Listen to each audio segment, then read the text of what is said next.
CPM Congress yakre BJP bana phale no sing khabai khobai lam thogo CPM Congress yakre BJP bana romle no sing khabai khobai lam thogo নবগতদের স্বাগতম নবগতদের স্বাগতম নবগতদের স্বাগতম ভারত মাতা কি ভারত মাতা কি ভারত মাতা কি টাকার জলমণ্ডল টাকার জলমণ্ডল টাকার জলমণ্ডল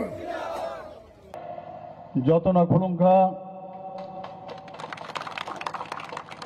সবাইকে নমস্কার। আজকে টাকারজলা মণ্ডলের যে কার্যালয়ের যে শুভ উদ্বোধনী অনুষ্ঠান, সেই শুভ উদ্বোধনী অনুষ্ঠানে আমাদের মাঝে উপস্থিত আছেন যিনি একটু আগে ওনার মূল্যবান বক্তব্য আপনাদের সামনে রেখেছেন, আমাদের রাজ্যসভার মাননীয় সদস্য তথা ত্রিপুরা প্রদেশ বিজেপির মাননীয় সভাপতি শ্রী রাজীব ভট্টাচার্য মহোদয়।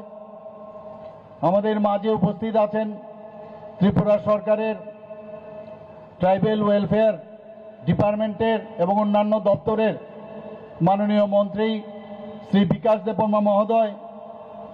আমাদের পার্টির ত্রিপুরা প্রদেশের যিনি সাধারণ সম্পাদক ইউথ লিডার শ্রী মহোদয়, উপস্থিত ডিস্ট্রিক্টের যিনি সম্মানিত সভাপতি শ্রী বিপ্লব চক্রবর্তী মহোদয়, এখানে উপস্থিত এই টাকারজলা মণ্ডলের অত্যন্ত dynamic youth leader Takarjala Shri Nirmal Debbarma মহোদয় এবং এখানে দলের সদস্যরা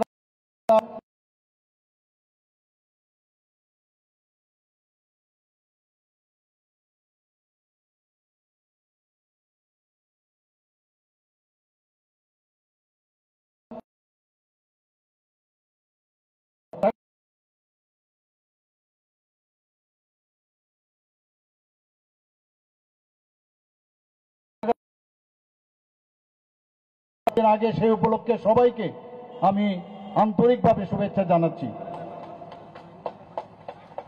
বন্ধুগণ, ভারতীয় জনতা পার্টি সব সময় আমাদের যারা পূর্বসূরীরা ছিল আত্মবলিদানের মাধ্যমে এই পার্টিকে আজকে দাঁড় করিয়েছে। ডক্টর শ্যামাপ্রসাদ মুখার্জি যখন ভারতীয় জনতা পার্টির যে পূর্বসূরী ছিল জনসংঘ, আপনারা জানেন এই ভারতের অখণ্ডতা রক্ষা করতে গিয়ে জম্মু এন্ড কাশ্মীরে উনার মৃত্যু সেখানে হয়েছে এবং কিভাবে মৃত্যু হয়েছে আপনারা সবাই জানেন। তদ্রূপ আমাদের যার দর্শন নিয়ে আমরা ভারতীয় জনতা পার্টি আমরা আগামী দিন এবং আমরা যেভাবে চলা উচিত সেভাবে আমরা চলছি। আমাদের পণ্ডিত দীনদয়ালজি আপনারা দেখেছেন মুঘল সরায়ে ওনার মৃতদেহ পড়েছিল। তো ভারতীয় জনতা পার্টির যারা কার্যকর্তারা আছে তারা কিন্তু কোনো অবস্থায় ভয় পায় না, কাউকে আটকাবে আর জোর করে মাথা ফাটিয়ে দেবে এটা সাময়িক, কিন্তু সব সময় সেটা সম্ভব হবে না। ভারতীয় জনতা পার্টি যখন ত্রিপুরাতে তার সংগঠন শক্তিশালী করলো, এই কমিউনিস্টদের হাত থেকে ক্ষমতা ছিনিয়ে নিতে সক্ষম হয়েছিল। কাজে ভারতীয় জনতা পার্টিকে ভয় দেখিয়ে কেউ কিছু করে ফেলবে আমার মনে হয় এটা অলীক স্বপ্ন ওনারা দেখছেন, যারাই যেটা ভাবছেন। আমাদের সবার রাইট আছে, আমাদের সবার অধিকার আছে রাজনীতি করার, কিন্তু রাজনীতি করার মধ্যেও তার মধ্যেও একটা সুন্দরতা প্রয়োজন। আমরা চাই ত্রিপুরাতে আগেও রাজনীতি হয়েছে, কমিউনিস্টদের রাজত্ব আমরা দেখেছি, কংগ্রেসের রাজত্ব আমরা দেখেছি, খুন সন্ত্রাস ধর্ষণ অগ্নিসংযোগ এবং এই ধরনের নৈত্যনমিক যে ঘটনা আমরা দেখেছি 35 বছর 5 বছর এর আগেও কংগ্রেসের সময় আমরা দেখেছি।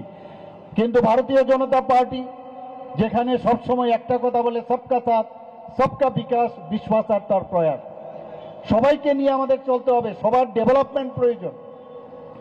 রাজনীতির ডেভেলপমেন্টের সাথে কোনো কম্প্রোমাইজ করবে না। আমরা সেই পথে আমরা চলার চেষ্টা করছি। আমাদের মাননীয় প্রধানমন্ত্রীজি সেইভাবে আমাদের নির্দেশ দিয়েছেন এবং উনাকে সামনে রেখে আমরা সেইভাবে আমাদের ত্রিপুরা প্রদেশ এবং আমাদের যে শাখা সংগঠন তারাও সেইভাবে কাজ করছে। আমাদের আপনারা সবাই জানেন জনজাতি মোর্চা আমাদের, অর্থাৎ কি আমাদের যে 7টা মোর্চা তার মধ্যে একটা জনজাতি মোর্চা, অর্থাৎ জনজাতিদের উন্নয়ন এই মোর্চা তাদের সম্পর্কে চিন্তা ভাবনা করবে এবং সেইভাবে ওনারা কাজ করছেন। কিন্তু কাউকে দাবিয়ে যদি কেউ মনে করে যে জনজাতিদের উন্নয়নকে দাবিয়ে দেবে তাহলে সে অলিক স্বপ্ন দেখছে। বন্ধুগণ, এর আগেও আমি কয়েকবার এখানে এসেছি, আমাদের মণ্ডল সভাপতির উপর ওনার বাড়িতে আক্রমণ শানিত হয়েছিল। বারবার একই কায়দায় এই কমিউনিস্টদের যে কায়দা সেই কায়দার মাধ্যমে এখানে এখনো এই ধরনের কালচার এখানে রয়েছে। আমরা চাই যে একটা সুস্থ পরিবেশ ত্রিপুরাতে হোক। মাননীয় প্রধানমন্ত্রীজি যেভাবে আজকে আমাদের রাজনীতির পরিভাষা পাল্টিয়ে দিয়েছেন, আমরাও চাই যে ত্রিপুরার রাজনীতির পরিভাষা পাল্টানো। কারোর কোনো বক্তব্য থাকলে সে বলতেই পারে, কিন্তু কাউকে জোর করে কিছু বলবে সেটা কোনো অবস্থায় ভারতীয় জনতা পার্টি মেনে নেবে না। আপনারা জানেন যে আমাদের মাননীয় প্রধানমন্ত্রীজির মন কি বাত অনুষ্ঠান সেই যখন আসারাম বাড়ির মধ্যে সেটা হয়েছিল, সেখানে আমাদের জনজাতি ভাইয়েরা আপনারা নিশ্চয়ই দেখেছেন একটা ঘরের ভিতরে মাননীয় প্রধানমন্ত্রীজির উপর এত বিশ্বাস, ওনার যে কথাগুলো শুনবার জন্য আমি নিজেও দেখেছি, আপনারাও দেখেছেন যে মোবাইলের মধ্যে ওনার যে মনের কথা সেটা শুনছিলেন, সেখানে গিয়ে আমাদের উপর হামলা শানিত হয়েছে। আমি এর পরের মাসে কিন্তু আমি সেখানে গিয়েছিলাম। আইনের পথে চলবে, কেউ গায়ের জোর দিয়ে কিছু একটা করে নেবে এই সরকার কোনো অবস্থায় সেটাকে বরদাস্ত করবে না, সেটা আপনাদের জানিয়ে দিচ্ছি আমি। বন্ধুগণ, আমাদের সুরক্ষার প্রশ্নে যা যা দরকার আমরা করব, আমরা কারোর উপর আঘাত আনবো না, কিন্তু কেউ আমাদের উপর আঘাত আনবে অন্যায়ভাবে তো সেটা আইনের মাধ্যমে তার প্রতিকার আমরা করব। বন্ধুগণ, আপনারা জানেন আমরা চাই যে জনজাতি জনগোষ্ঠীর তাদের যে মেইন আমাদের উদ্দেশ্য সেটা হচ্ছে তাদের আর্থসামাজিক উন্নয়ন। আমরা এর আগেও দেখেছি একটা ভোটের যে রাজনীতি হয়েছে, তাদেরকে ভুল বুঝিয়ে বুঝে বহু পার্টি সেইভাবে তাদেরকে রাস্তায় নামিয়েছে, প্রসেশন করিয়েছে, কিন্তু কাজের বেলায় অষ্টরম্ভ। আর আমাদের সরকার আসার পর একটু আগে আমাদের মাননীয় সভাপতি এবং রাজ্যসভার সদস্য বিস্তারিত আলোচনা করেছেন যে জনজাতিদের জন্য আমাদের সরকার কিভাবে কাজ করছে। আমাদের সরকার এই মানিক্য ডাইনেস্টিকে এর আগে কেউ এত সম্মান দেয়নি, কিন্তু আমাদের সরকার আসার পর এতদিন ধরে তাদের সম্পর্কে কেউ খবর নেয়নি, কিন্তু আমাদের সরকার আসার পর আপনারা দেখেছেন মহারাজা বি বিক্রম কিশোর মানিক্য বাহাদুরকে যেখানে যে সম্মান দেওয়ার সেই সম্মান আমরা দিয়ে যাচ্ছি। মাননীয় প্রধানমন্ত্রীজি নিজে এসে এই যে আমাদের এয়ারপোর্ট সেই মহারাজা বীর বিক্রম কিশোরের নামে সেই আমাদের ইন্টারন্যাশনাল এয়ারপোর্ট হিসাবে সেটা ঘোষণা করা হয়েছে। বন্ধুগণ, আমরা মহারাজা বীর বিক্রম কিশোর মানিক্য বাহাদুরের সেখানে মর্মর মূর্তিও আমরা সেখানে পূর্ণ বয়াব যে মূর্তি সেখানে আমরা প্রতিষ্ঠিত করেছি। বন্ধুগণ, এর আগে কোনো পার্টি করেনি। আজকে অনেকে অনেক কথা বলছে, কিন্তু আমাদের সরকার আসার পর আমরা যেভাবে মহারাজদের এবং তাদের যে অন্যান্য যারা পূর্বপুরুষরা আছে তাদেরকে সত্যিকারের অর্থে কিন্তু আমরা সম্মান দিচ্ছি। বন্ধুগণ, আপনারা জানেন যে মহারাজা বীর বিক্রম কিশোর মানিক্য বাহাদুরের 19শে আগস্ট উনার জন্মদিন, সেই উনাকে স্মরণ করার জন্য আমাদের সরকার আসার পর 19শে আগস্ট সেটাকে আমাদের সরকারি ঘোষণা আমরা ছুটি ঘোষণা করেছি। বন্ধুগণ, আমাদের কামানচমনির সামনে একটা ছোট আইল্যান্ড ছিল শহরের কেন্দ্রস্থলে, সেটাকে কেউ জিজ্ঞেস করতো না।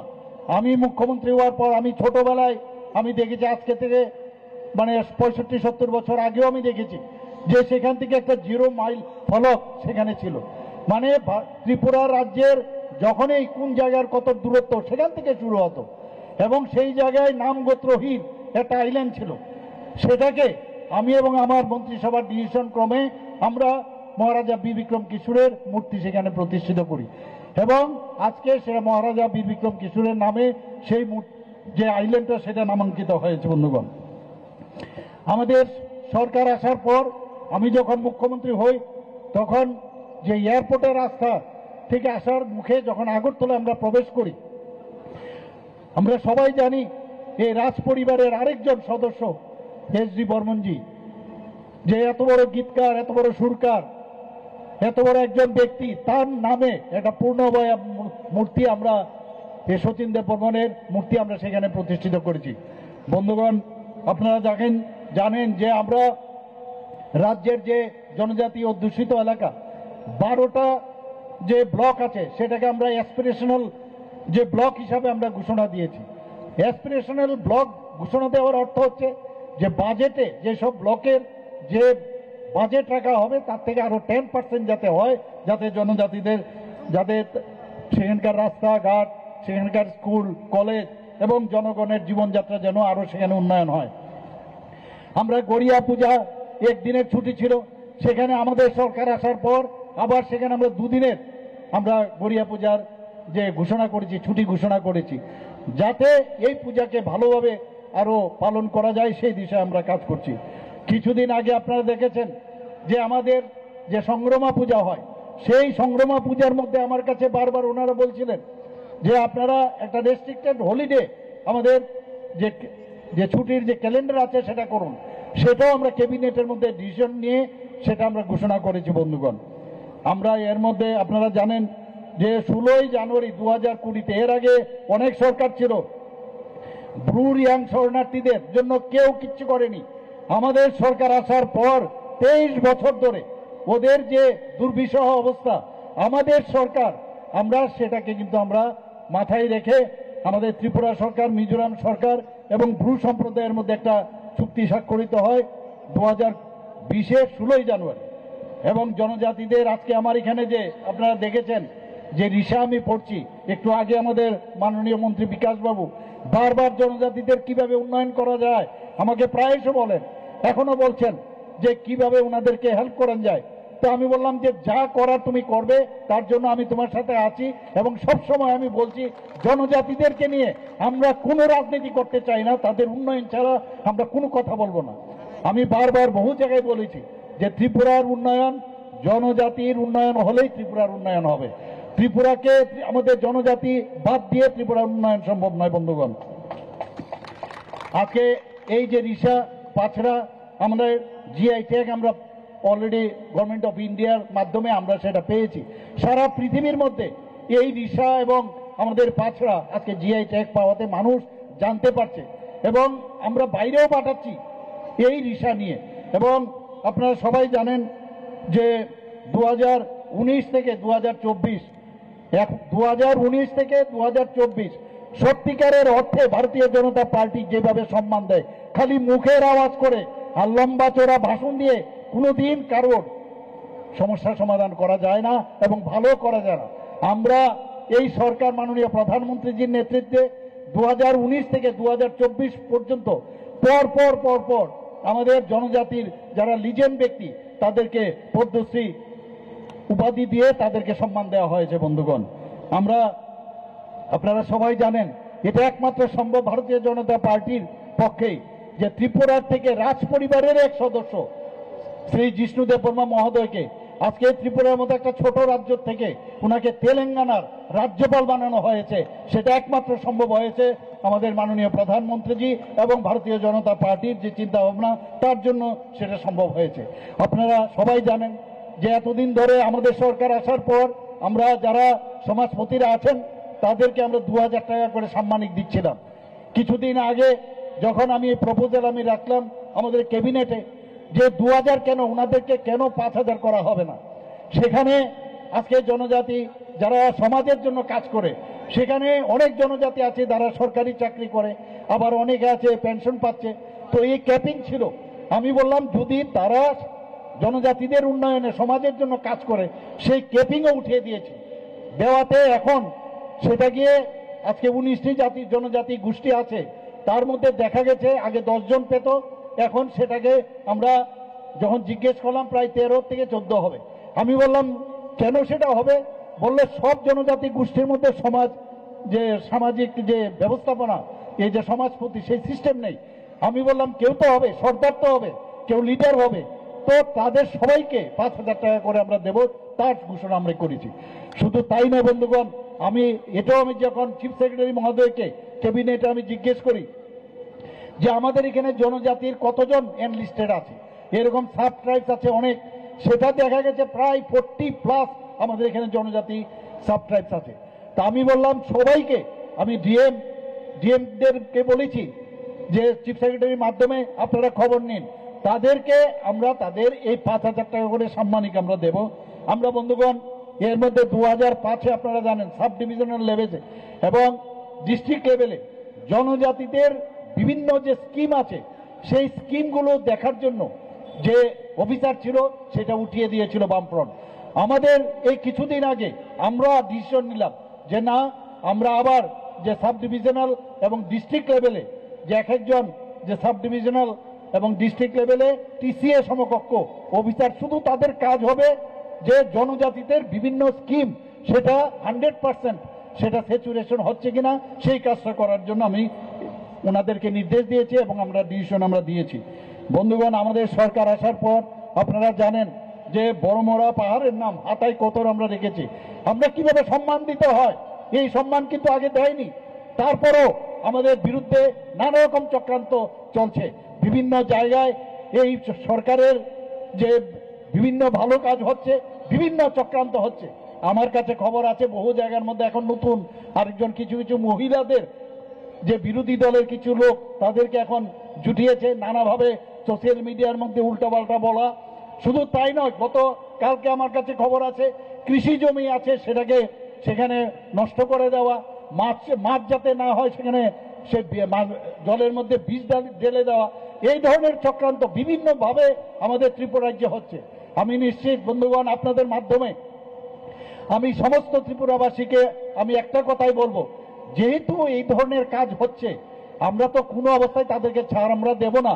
পাশাপাশি আমরা যে ঠিক পথে চলছি সেটাই তার প্রকৃত উদাহরণ। বন্ধুগণ, আমরা গন্ডাছড়া মহকুমার নাম গন্ডা তৈসা আমরা রেখেছি, আমরা 18 মোড়া পাহাড়ের নাম আমরা হাচুক বেরেম আমরা রেখেছি। আপনারা দেখেছেন আগে একটা সময় ছিল যে নর্থ ইস্টার্ন জোনের মধ্যে যেভাবে টেররিস্টরা যেভাবে মানে আনাগোনা করতো, যে নর্থ ইস্টে বহু লোক বাইরের থেকে আসতেই ভয় পেত। ত্রিপুরাতেও আপনারা দেখেছেন গত 4ই সেপ্টেম্বর 2024-এ আমাদের যে কেন্দ্রীয় স্বরাষ্ট্রমন্ত্রী অমিত শাহজির উপস্থিতিতে, সেখানে আমিও ছিলাম, সেখানে এনএলএফটি, এটিটিএফ এবং ত্রিপুরা সরকার, ভারত সরকার এর মধ্যে একটা সমঝোতা হয়। সেই সমঝোতার কারণে 24শে সেপ্টেম্বর 2024-এ এনএলএফটি এবং এটিটিএফ এর সমস্ত সদস্যগণ তারা কিন্তু অস্ত্র সমর্পণ করেন। এতে করে আজকে আমরা বলতে পারি যে ত্রিপুরা রাজ্যে যে অরাজকতা ছিল, যে টেররিস্টদের যে আনাগোনা ছিল, আমরা এখন বলতে পারি ত্রিপুরা এখন টেররিস্ট মুক্ত ত্রিপুরা। এবং সেটা একমাত্র সম্ভব হয়েছে আমাদের মাননীয় প্রধানমন্ত্রীজির জন্য এবং মাননীয় স্বরাষ্ট্রমন্ত্রী অমিত শাহজির জন্য। বন্ধুগণ, আপনারা এর মধ্যে দেখেছেন ব্লু রিয়াং শরণার্থীদের তাদের প্রপার যাতে তাদের রিহেবিলিটেশন হয়, প্রথমে 500 থেকে 600 কোটি টাকা বরাদ্দ হয়েছিল, এর মধ্যে প্রায় 800 কোটি টাকা বরাদ্দ হয়েছে। মাননীয় স্বরাষ্ট্রমন্ত্রী এসেছিলেন, সেখানে ক্যাম্পে উনি গিয়েছেন এবং আমরা 12টা জায়গায়, আমি যখন মুখ্যমন্ত্রী হই সেখানে আমি যত তাড়াতাড়ি সম্ভব তারা যাতে প্রপারলি তারা সেখানে রিহেবিলিট করা যায় তার জন্য এই কাজটি করার পরে উনি এসেছিলেন দেখবার জন্য যে কি কি কাজ হচ্ছে। আমি নিজে দেখেছি যে জনজাতিদের জন্য উনার মধ্যে, আমাদের মাননীয় প্রধানমন্ত্রীজির মধ্যে যে ফিলিং, সেটা আমি অন্তপক্ষে বড় বড় নেতা আমি ভারতবর্ষে দেখেছি, তাদের মধ্যে কখনোই ছিল না। আজকে আমাদের রাজ্যের বিভিন্ন, যদিও আমার পূর্ববর্তী বক্তা বলেছেন যে 84টি বন্ধন বিকাশ কেন্দ্র আমাদের যাতে আমাদের জনজাতিদের আর্থিক উন্নয়ন হয় সেই কাজটা হচ্ছে। সেখানে ঝাড়ু হোক, আমলকি হোক, তেঁতুল হোক, গন্ধকি হোক, বিভিন্ন বনজ যে দ্রব্য আছে সেগুলো যাতে ভালো করে সেটা ভ্যালু এডিশন করে আরো বেশি দামে বিক্রি করা যায়, তার জন্য স্কিল ডেভেলপমেন্টের মাধ্যমে আমাদের ত্রিপুরা সরকার কাজ করছে। আমাদের ত্রিপুরা সরকার ট্রাইবাল ওয়েলফেয়ার ডিপার্টমেন্টের মাধ্যমে আমরা 2 বছরের মধ্যে একটা ওয়ার্ল্ড ব্যাংক থেকে আমরা প্রায় 1400 কোটি টাকা আমরা এই ওয়ার্ল্ড ব্যাংক থেকে আমরা নিয়েছি। বন্ধুগণ, তো এই যে আমরা কাজগুলো করছি এবং সেটা কিসের জন্য, সমস্ত জায়গায় অলরেডি কাজ শুরু হয়ে গেছে, যাতে করে আমাদের যে বিভিন্ন শিক্ষা, যোগাযোগ এবং জীবনযাত্রার মান জনজাতিদের মধ্যে হয়, সুবিধা হয়, তার জন্য আমরা এই কাজটা করছি। আমাদের 1316টি যে পরিবার আছে তাদের আয় বৃদ্ধির সহায়তা, এতে লাভ হচ্ছে। প্রায় 100টি মার্কেট যে স্টল এই ট্রেসপের মাধ্যমে সেটা তৈরি হয়েছে। বন্ধুগণ, মুখ্যমন্ত্রী জনজাতি বিকাশ যন্ত্রণা এখন পর্যন্ত 9326 জন যারা সুবিধাভোগী জনজাতিদের আছেন তাদেরকে 25,000 টাকা করে তাদের আর্থিক সহায়তা করা হয়েছে। তাতে করে 23,31,50,000 টাকা তার জন্য বরাদ্দ করা হয়েছে। শিক্ষাক্ষেত্রে যদি বলুন, তিনটি জায়গার মধ্যে অনেকে বলে আমাদের এখানে জনজাতির মেয়েরা বা ছেলেরা যায়, তাদের হোস্টেল নেই।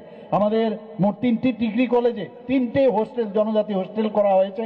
মহিলা কলেজে হয়েছে, আম্বেদকর কলেজে হয়েছে ফটিকরায়, এবং গন্ডাছড়াতে একটা কলেজে, সেখানেও এটা যাতে প্রপারলি থাকতে পারে ছেলেরা মেয়েরা, সেই হোস্টেলগুলো সেখানে করা হয়েছে। আমাদের জনজাতি যারা হোস্টেল আবাসিক ভাতা ছিল আগে 2018 সালে 55 টাকা, সেখান থেকে এবার আমরা আমাদের মাননীয় মন্ত্রীর মাধ্যমে সেখানে আমরা 80 টাকা করেছি। 460টি হোস্টেলে 34,000-এরও বেশি এতে করে জনজাতি তারা উপকৃত হয়েছেন। ষষ্ঠ থেকে অষ্টম শ্রেণী পর্যন্ত যারা ছাত্রছাত্রীরা আছেন তাদের প্রি ম্যাট্রিক স্কলারশিপ আমরা দিচ্ছি। সেখানে আগে প্রতি বছরে 400 টাকা থেকে বাড়িয়ে আমরা 1000 টাকা করেছি। যারা উপযুক্ত, যারা যে ক্রাইটেরিয়া আছে সেই ক্রাইটেরিয়াতে যদি তারা প্রপারলি বিফিটিং হয়, তাদের জন্য বিনামূল্যে পাঠ্যপুস্তক দেওয়ার ব্যবস্থা আছে, মেধা পুরস্কার দেওয়া হচ্ছে, এবং তাদেরকে কোচিং দেওয়ার ব্যবস্থা আমাদের এই সরকার করেছে। 2024-25 সালে 1,60,000-এরও বেশি জনজাতিরা শিক্ষার্থীদের বৃত্তি, পাঠ্যপুস্তক এবং হোস্টেলের বৃত্তি, সেগুলো উপকৃত হয়েছেন তারা। আমাদের যারা জনজাতি ভাই বোনেরা আছেন যাতে আরো উপর দিকে আরো পড়াশোনা করতে পারে, উচ্চশিক্ষায় যেতে পারে, তাদের জন্য এককালীন আমরা আর্থিক সহায়তা আমরা সেখানে আমরা করছি। স্মার্ট ক্লাসরুম আমরা বিভিন্ন জনজাতি হোস্টেলগুলোতে আমরা সেটা করেছি। 3টি আশ্রম স্কুল আমাদের দপ্তর থেকে সেটা চালু করেছে, আমবাসা, কাঞ্চনপুর এবং করবুকে, এবং সেটা হচ্ছে 3য় শ্রেণী থেকে 6ষ্ঠ শ্রেণী পর্যন্ত। 29টি নতুন হোস্টেল নির্মিত হয়েছে, 44টি জনজাতি বিদ্যালয় নির্মাণ হয়েছে, 170 জন হোস্টেল ওয়ার্ডেন, যেটা আমাদের মাননীয় মন্ত্রী বারবার বলছিলেন যে হোস্টেলগুলির মধ্যে চুরিদারি হয়, সেখানে ওয়ার্ডেন নেই প্রপার, বিভিন্ন সমস্যা হয়। আমাদের এই সরকার আমরা ক্যাবিনেটে ডিসিশন নিয়ে সেখানে অলরেডি 170 জন হোস্টেল ওয়ার্ডেনকে নিয়োগ করার জন্য আমরা অলরেডি বলে দিয়েছি। আমাদের একলব্য যে মডেল রেসিডেন্সিয়াল স্কুল আপনারা জানেন, ত্রিপুরাতে মাননীয় প্রধানমন্ত্রীজির কারণে 21টি জায়গায় 21টি আমাদের যে একলব্য স্কুল হচ্ছে, এবং তার মধ্যে প্রায় 12টা অলরেডি চালু আছে। বাকি যে আমাদের যে 6টা আছে সেটাও আমাদের 2026 সালের মধ্যে সেটা শেষ হয়ে যাবে। আরও যে 4টি নির্মাণ থাকবে সেটা 2 বছরের মধ্যে সম্পূর্ণ হবে। বন্ধুগণ, আমি এর মধ্যে দিল্লিতে আমি গিয়েছিলাম, সেখানে আমি দাবি রেখেছি যাতে আরও একলব্য স্কুলের যে ক্রাইটেরিয়া আছে সেই ক্রাইটেরিয়া প্রায় 14টা থেকে 14 থেকে 15টি জায়গায় সেখানে সেই ফিট করে, তার জন্য আমি বলে এসেছি এবার দিল্লিতে গিয়ে, সেটাও আশা করি আগামী দিনে আরও 15টা একলব্য মডেল তৈরি এখানে ত্রিপুরাতে হবে। আমাদের 2টি সিনথেটিক ফুটবল, যে টার্ফ ফুটবল, আমরা জনজাতি ভাইদের মেয়েদের আমরা দেখেছি ওরা খেলাধুলায় খুব ভালো, বিশেষ করে ফুটবলে। সেখানে আমরা এখানে তাদের 2টো সিনথেটিক ফুটবল, টার্ফ ফুটবল আমরা নির্মাণ করেছি। শুধু তাই নয়, আরেকটা নতুনভাবে নির্মাণের অলরেডি কাজ চলছে। এখানে আমরা দেখেছি সারা ত্রিপুরাতেই এই ড্রাগ এডিকশন নিয়ে আমাদের চিন্তার বিষয়। সেখানে জনজাতি এলাকার মধ্যে আমরা দেখেছি যে কি করে এই ড্রাগ থেকে আমরা বেরিয়ে আসতে পারি, তার জন্য আমরা একটা স্লোগান দিয়েছি, football is game, drugs are shame. সেটাকে রাজ্য স্তরে যারা জনজাতি, যারা ছেলেরা আছেন, মেয়েরা আছেন, তাদের জন্য একটা আমরা প্রতিযোগিতা, এখানে ফুটবলের জন্য আমরা প্রতিযোগিতা আমরা রেখেছি। মুখ্যমন্ত্রী জনজাতি উন্নয়ন মিশনের অধীনে 50টি হোস্টেলে যাতে সৌর বিদ্যুৎ ও জল পরিশোধনের ব্যবস্থা হয়, তার জন্য 19 কোটি টাকা বরাদ্দ করা হয়েছে। 2023 সালের নভেম্বর মাসে আপনারা সবাই জানেন যে জনজাতি গৌরব দিবস, সেই মিশনটি চালু হয়। সেখানে শিক্ষা, স্বাস্থ্য, স্যানিটেশন, পানীয় জল ও জীবিকা যে ব্যবস্থা, তার ব্যবস্থা আমরা অলরেডি সেখানে শুরু হয়েছে। জুম চাষ সহায়তা প্রকল্পে 2040 টাকা করে বীজ, শ্রম এবং চাষের জন্য সেটা দেওয়া হচ্ছে। 2024-25 সালে 4189 পরিবার এতে উপকৃত হয়েছে। আমরা ধরতি আবা যে জনভাগিদারি অভিযান, সেটাও আমরা শুরু করেছি। মাননীয় প্রধানমন্ত্রীজি সেটার উপর অত্যন্ত গুরুত্ব দেন। তাতে করে আমরা প্রায় 4000-এর উপরে বিভিন্ন যেসব শিবির সেখানে আয়োজন রেখেছি এবং বিভিন্ন যে সুযোগ সুবিধা সেটা সম্ভব হয়েছে। আমাদের জনজাতি জনগোষ্ঠীর সার্বিক উন্নয়নের লক্ষ্যে মাননীয় প্রধানমন্ত্রী গত 2রা অক্টোবর 2024 ধরতি আবা জনজাতীয় গ্রাম উৎকর্ষ অভিযান নামে একটি নতুন প্রকল্প সূচনা করেন। এতে করে 52টি ব্লকের 392টি গ্রামে যারা বসবাস করেন জনজাতিরা, তাদের বিভিন্ন যে মৌলিক যে সমস্যাগুলো আছেন সেই সুবিধাগুলো ওনারা সেটা পাবেন। হোস্টেল নির্মাণ, জনজাতি বিপণন কেন্দ্র, ফরেস্ট রাইট অ্যাক্ট এবং ইমপ্লিমেন্টেশন সেল, এবং তার জন্য প্রায় 21 কোটি টাকার উপরে বরাদ্দ করা হয়েছে। আমরা মৎস্য চাষেই হোক, আমরা বিভিন্ন অঙ্গনওয়াড়ি কেন্দ্রই হোক, বিভিন্ন জায়গায় আমরা তাদের যাতে ডেভেলপমেন্ট হয় তার জন্য প্রায় 42 কোটি টাকার উপর আমরা স্যাংশন দিয়েছি। বন্ধুগণ, ধরতি আবা জনভাগিদারি অভিযান যে বাস্তবায়ন আমাদের ত্রিপুরা রাজ্য দেশের শ্রেষ্ঠ রাজ্য হিসাবে স্বীকৃতি লাভ করেছে বন্ধুগণ, এবং এর জন্য আমি মাননীয় আমাদের যে দপ্তরের যিনি মন্ত্রী তা ওনাকে আমি ধন্যবাদ দেব। শুধু তাই নয়, ধরতি আভা জনভাগিদারি অভিযান ও পিএম জনমন যেটা বাস্তবায়ন হয়েছে, ত্রিপুরা রাজ্য 3টি জাতীয় যে পুরস্কার লাভ করেছে। বন্ধুগণ, আমরা মাননীয় প্রধানমন্ত্রীজি সবসময় বলছেন যে জনজাতিদের উন্নয়ন হচ্ছে আমাদের কাছে সর্বশ্রেষ্ঠ। আপনারা একবার ভাবুন যে ভারতবর্ষের যিনি রাষ্ট্রপতি, একজন মানে এসটি সম্প্রদায়ের একজন মহিলাকে আজকে রাষ্ট্রপতি বানিয়েছেন আমাদের মাননীয় দ্রৌপদীজিকে। তো এই ধরনের যে আমাদের জনজাতিদের যে উন্নয়ন, তাদের সম্মান একমাত্র ভারতীয় জনতা পার্টি দেবেন। খালি ভাষণ দিয়ে নানাভাবে বিভ্রান্ত করে যে পার্টি এতদিন ধরে চলে এসছে, মানুষ এখন বুঝে গেছে যে এইসব পার্টির পিছনে দৌড়ে লাভ হবে না।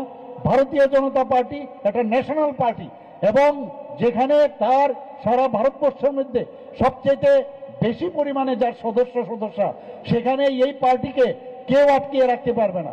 গঙ্গার স্রোত যেমন কেউ আটকাতে পারে না, ভারতীয় জনতা পার্টির যে স্রোত কেউ আটকাতে পারবে না, এতটুকু আমি বলতে পারি। বন্ধুগণ, আজকে আমাদের 15ই নভেম্বর 2023 সালে জনজাতীয় গৌরব দিবস পিএম জনমন প্রকল্পের সূচনা হয়েছে। সেখানেও বিভিন্নভাবে যারা রিয়াং জনজাতি যারা আছেন জনগোষ্ঠী, তাদের যাতে আর্থসামাজিক উন্নয়ন হয় তার জন্য কাজ করে চলছে। এখানে 1263টি যে পিবিটিজি বসতি এলাকায় প্রায় 65,840টি পরিবারকে বিভিন্ন সুযোগ সুবিধা দেওয়া হয়েছে। বিদ্যুতের ব্যবস্থা, তাদের বাসস্থান, পানীয় জল, সড়ক এবং মোবাইল সংযোগ, এবং তাদের উন্নত শিক্ষা, স্বাস্থ্যসেবা প্রদান, সেটা হচ্ছে আসল মূল উদ্দেশ্য আমাদের এখানে। এর মধ্যে আপনারা সবাই জানেন যে 10টি মোবাইল টাওয়ার এই জনজাতি অধ্যুষিত এলাকায় সেটা হয়েছে। আরও অনেকগুলো 18টি বহুমুখী কেন্দ্রের নির্মাণ কাজ সম্পন্ন হয়েছে। ইতিমধ্যে 9টির উদ্বোধন হয়েছে। 50টি বহুমুখী কেন্দ্র বিভিন্ন পাড়ায় নির্মাণ করা হয়েছে। তো সেইভাবে আমরা জনজাতি অধ্যুষিত এলাকায় আমরা চাই যে আমাদের এই সরকার এবং আমাদের পার্টি এবং সরকার আমরা যৌথভাবে জনজাতিদের কিভাবে উন্নয়ন করা যায়, টাইম টু টাইম আমরা এই বিষয়ে কিন্তু আমরা কথা বলি। এবং আমি নিশ্চিত যে আগামী দিন আমরা যেভাবে ত্রিপুরা যেভাবে এখন চলছে, সামনের দিকে এগিয়ে যাচ্ছে। আপনারা সবাই জানেন যে ত্রিপুরা ঠিকভাবে চলছে কিনা কয়েকটা ক্রাইটেরিয়া আপনাদের যে প্যারামিটার আপনাদের সামনে তুলে ধরতে চাই। 28টি রাজ্যের মধ্যে ত্রিপুরা নিচের দিক থেকে এখন ল অ্যান্ড অর্ডারের সিচুয়েশনের কথা যদি বলেন 3rd পজিশন আমাদের আছে। আমাদের ত্রিপুরা নর্থ ইস্টার্ন জোনের মধ্যে জিএসডিপির কথা যদি বলেন 2nd হাইস্ট, পার ক্যাপিটা ইনকাম যদি বলেন নর্থ ইস্টার্ন জোনের মধ্যে আমরা 2nd হাইস্ট। আমাদের নীতি আয়োগের মাধ্যমে ত্রিপুরাকে বলা হয়েছে যে ফ্রন্ট রানার স্টেট। তো সব দিকে ত্রিপুরা সামনের দিকে এগিয়ে যাচ্ছে, এত ভালো এখন পজিশন। কিন্তু অনেকে চক্রান্ত করে নানাভাবে বিভ্রান্ত করার চেষ্টা করছে। কিন্তু আমি নিশ্চিত যে আগামী দিন বিশেষ করে আমার জনজাতি ভাই বোনেরা আমাদের ভারতীয় জনতা পার্টির উপর আস্থা রাখুন, মাননীয় প্রধানমন্ত্রীজির উপর আস্থা রাখুন। দেখবেন আপনাদের যে সুদিন আগামী দিন আসছে, এতদিন আপনারা যে রাজনীতি আপনারা দেখে আসছেন তার থেকে আপনারা বেরিয়ে আসবেন এবং ত্রিপুরা এক ত্রিপুরা শ্রেষ্ঠ ত্রিপুরা সেটা হবে এই আশা রেখে আমি আমার বক্তব্য শেষ করছি। সবাইকে নমস্কার, জয় হিন্দ। আবার এখানে যারা উপস্থিত আছেন সবাইকে আমি আবার আমার ব্যক্তিগত তরফ থেকে, আমাদের পার্টির তরফ থেকে, আমাদের সরকারের তরফ থেকে হার্দিক অভিনন্দন শুভেচ্ছা জানিয়ে আমার কথা বলা শেষ করছি। নমস্কার, জয় হিন্দ। ও বেলা বেলাকা হামবাই যে জয়নিং খাইনাय rok bwskango phaibaidi tabuk jойनिं खालायनाय राज्यनि मुख्यमंत्री